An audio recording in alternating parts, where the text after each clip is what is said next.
ন্যাটোকে পাশ কাটিয়ে এবার মুসলিম দেশগুলোর নেতৃত্বে আসছে নতুন সামরিক জোট, যার নেতৃত্বে রয়েছে সৌদি আরব, পাকিস্তান ও তুরস্ক। যা নিয়ে একটি রূপরেখা প্রকাশ করেছেন তুর্কি পররাষ্ট্রমন্ত্রী হাকান ফিদান। ওই রূপরেখায় রয়েছে ইরান, ইসরায়েলের নামও। প্রশ্ন হচ্ছে, কোন শর্তে ইসরায়েলকে অন্তর্ভুক্ত করতে যাচ্ছে তুরস্ক? বিস্তারিত জানাচ্ছেন শেখ ফরিদ।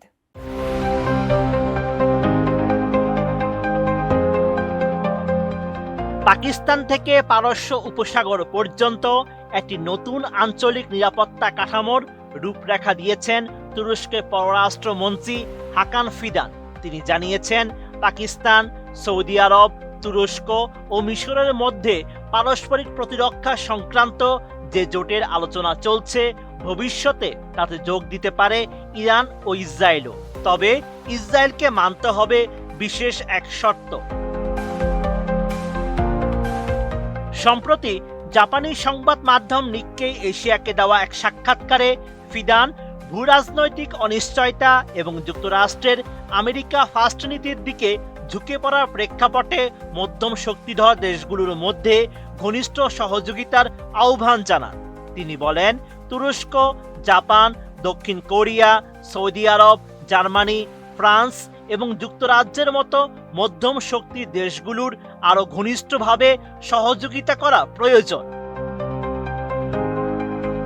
আমি বুঝি নির্মাণের শিল্প, সালাম স্টিল বোঝে ডিউরেবিলিটি। সালাম স্টিল, মোস্ট ডিউরেবল স্টিল।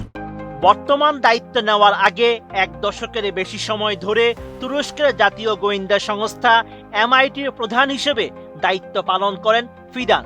2023 সালে পররাষ্ট্রমন্ত্রী হওয়ার পর তিনি প্রেসিডেন্ট রিসেপ তাইয়েব এরদোয়ানের ঘনিষ্ঠ সহযোগী এবং আঙ্কারা পররাষ্ট্র নীতির অন্যতম প্রধান স্থপতি হিসেবে বিবেচিত হন। ইউক্রেন, গাজা ও ইরানকে ঘিরে চলমান বিভিন্ন সংঘাতে আঞ্চলিক কূটনীতির সামনের সারিতেও রয়েছেন তুর্কি পররাষ্ট্রমন্ত্রী। ফিদানের প্রস্তাবিত এই সামরিক জোটে পাকিস্তান, তুরস্ক, সৌদি আরব, মিশর এবং পারস্য উপসাগরীয় দেশগুলো অন্তর্ভুক্ত থাকতে পারে। পরিস্থিতি স্বাভাবিক হলে ভবিষ্যতে ইরানকেও এই প্ল্যাটফর্মের অংশ হতে পারে বলে জানিয়েছেন তুরস্কের এই শীর্ষ কূটনীতিক। তবে পাকিস্তান, সৌদি আরব, তুরস্কের সামরিক জোটে ইসরায়েলের অংশগ্রহণ নিয়ে তুর্কি পররাষ্ট্রমন্ত্রী জানিয়েছেন, 1967 সালের সীমান্ত ভিত্তিক একটি স্বাধীন ফিলিস্তিনি রাষ্ট্রকে স্বীকৃতি দিলে ভবিষ্যতে ইসরায়েলও এই জোটে যোগ দিতে পারে। ফিদানের ভাষায়, যদি এই সমস্যার সমাধান হয়, তাহলে আঞ্চলিক দেশগুলো ইসরায়েলের নিরাপত্তা জোরদারে গুরুত্বপূর্ণ ভূমিকা রাখতে পারবে। এদিকে জুলাই মাসে আঙ্কারায় একটি গুরুত্বপূর্ণ নেটো শীর্ষ সম্মেলনের আয়োজন করবে তুরস্ক।